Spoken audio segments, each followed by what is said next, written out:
بسم اللہ الرحمن الرحیم۔ اس کا 4 نکاتی فارمولہ ہے۔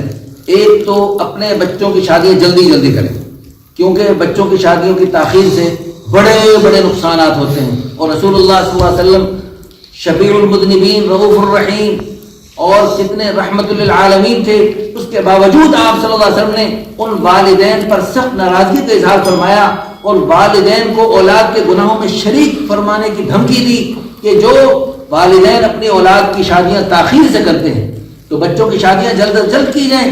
بچوں کو جب نکاح کی شدید رغبت ہوتی ہے جوانی کے ابتدا میں، اس وقت ان کو مخلوط تعلیمی اداروں میں داخل کرنا، جس کی وجہ سے بڑے بڑے نقصانات سامنے آتے ہیں۔ ابھی پچھلے دنوں جو ایک خطرناک واقعہ وجود میں آیا، اس قسم کے خطرناک واقعات سے بچنے کے لیے ہم سب نیت کریں اپنے پیارے بچیوں کی شادیاں جلدی جلدی کریں۔ نمبر 2، اس سلسلے میں رسول اللہ صلی اللہ علیہ وسلم نے جوانوں کو الگ خطاب فرمایا، یا معاشر الشباب، اے جوانوں کی جماعت، من استطاع منکم الباء فلیتزوج، جو تم میں سے شادی کرنے کی استطاعت رکھتا ہو فوراً شادی کرے، فإنہ اغض للبصر واحسن للفرج، اس سے شرمگاہ محفوظ ہو جاتی ہے، نگاہیں جھک جاتی ہیں اور شرمگاہ محفوظ ہو جاتی ہے۔ نمبر 2 کیا کریں؟ نمبر 2، اپنے شادیوں کو رسم و رواج سے پاک کریں، سنت کے مطابق بالکل سادہ شادی کریں۔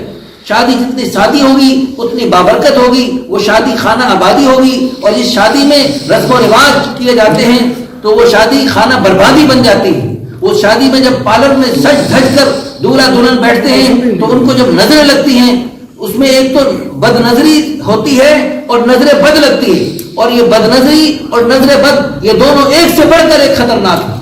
بد نظری کی وجہ سے کتنے بڑے بڑے نقصانات ہوئے، قتل و غارت تک نوبت آتی ہے، اور نظر بد کی وجہ سے بھی، نظر بد تو اتنی خطرناک آتی ہے، حدیث پاک میں العین حق، نظر برحق ہے۔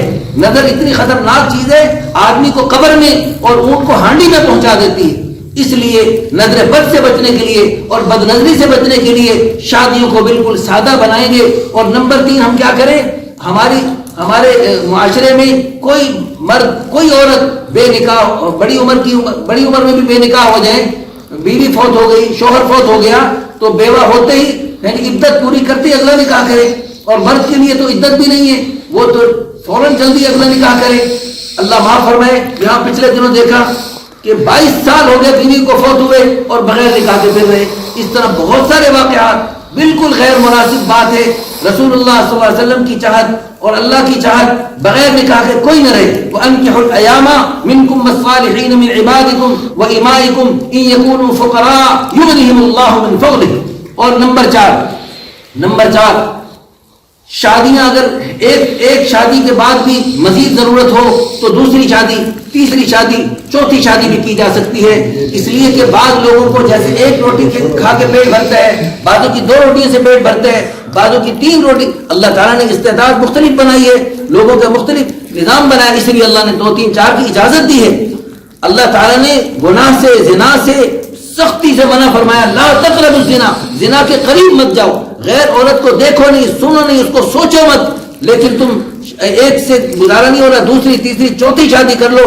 تو یہ ہمارا یہ نکاح آسان تحریک کا جو پیغام ہے، اس کو پوری دنیا میں پھیلانے کے لیے اس ویڈیو کو زیادہ سے زیادہ شیئر کیجیے۔